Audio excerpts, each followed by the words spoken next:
Bago mag 7 o'clock PM, official nang nagsimula itong home stretch ng PBC Laban. Dahil ito nga kanilang meeting de avance, kompleto yung kanilang unang lucky 9 na ngayon ay Duterte. Dahil from 9 senatorial bets na inendorso, lalo na ng former President Rodrigo Roa Duterte, 10 na talaga ngayon ang kanilang senatorial bet. Kaya ang tawag na sa mga ito ay Duterte. Ang nadagdag nga dito ay si Dr. Richard Mata. And so far, kanina rin, narinig natin na nagsalita pa ng dalian ang bunsong anak ng dating Pangulo na si Veronica Kitty Duterte, kung saan pinasasalamatan niya yung suporta ng lahat ng mga tao, lalo na yung mga dumayo pa mula sa iba't ibang mga probinsya o lugar dito sa Pilipinas na pumunta lang dito sa Maynila para raw ipakita ang kanilang pagsusuporta. Ngayon bilang na lang talaga ang araw bago ang araw ng halalan on May 12 Monday. So far, kanina nagkaroon ng short speeches na tuloy-tuloy pa naman ito mula dito sa kanilang senatorial post. Yung una ay ang musikero at ang abogado na si Jimmy Bonto. At kanina, hindi siya nang-arana sa mga tao na nandito, kundi nagkaroon siya ng pregnancy reveal. Dahil bukod daw sa ang number niya sa balota ay number 10, i-reveal niya rin kanina na recently niya lang din daw nalaman at sorpresa raw ito ng kanyang thesis ay 10 weeks pregnant.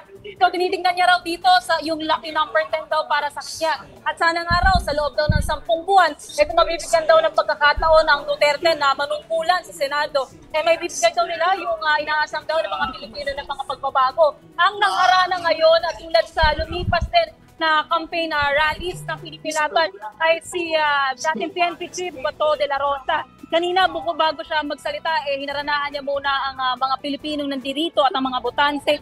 At so far, tuloy-tuloy ang programa ngayon. Pero ang inaabangan din natin ay yung magiging panayam ni Vice President Sara Duterte. Pero so far, wala pa siya dito. Si Veronica Kitty Duterte pa lang ang nakita natin kanina. Pero mamaya pa lang, maririnig natin ang isang mensahe mula sa kanya. At para naman kay Pastor Apollo Kibuloy, alam natin na naka-detain din siya ngayon.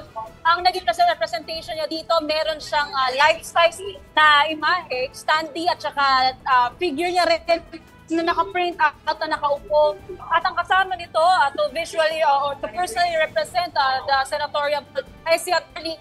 Lito Torion na kung maalala natin ay tumatayo rin legal counsel ni Kibuloy, lalo na mula noong siya ay hinahanap sa kanyang compound sa Davao. So far, kompleto ang Duterte dito at puno ang liwasang Bonifacio. Di ko lang alam kung magiging palinaw sa inyo.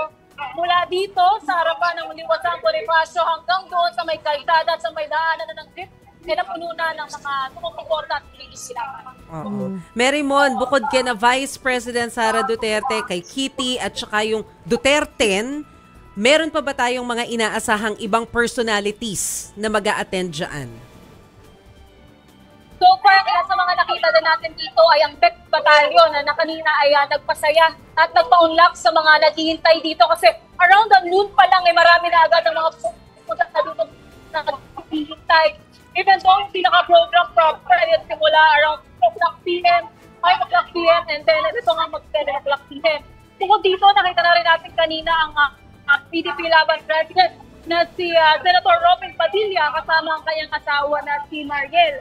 At sila nga, isa sa mga giuna nilang sinabi sa mga tao, labis sila pagpapasalamat dahil daw dito sa mga lumipas na linggo, hindi raw tinigilan o napigilan na ng init ng panahon, ng pagod ang mga sumusuporta sa PDP Laban hanggang daw sa kanilang meeting de avance ngayon. Pero so far, ilang roster pa ng inaabangan natin mga personalidad, titingnan pa natin mamaya kung meron pang ibang mga dadalo dito. Kasi so far, napuno ang liwasang Bonifacio ng mga tagapagsuporta ng Duterte. At yung iba pa nga dito, sa mga nakausap natin, ay nanggaling pa ng Visayas at Mindanao. Tumayo lang daw talaga sila dito para sa araw na ito.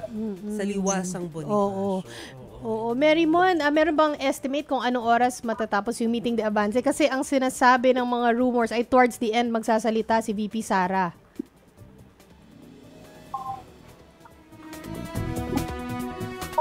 Ngayon wala ay malinaw na talaga kung anong oras ito matapos.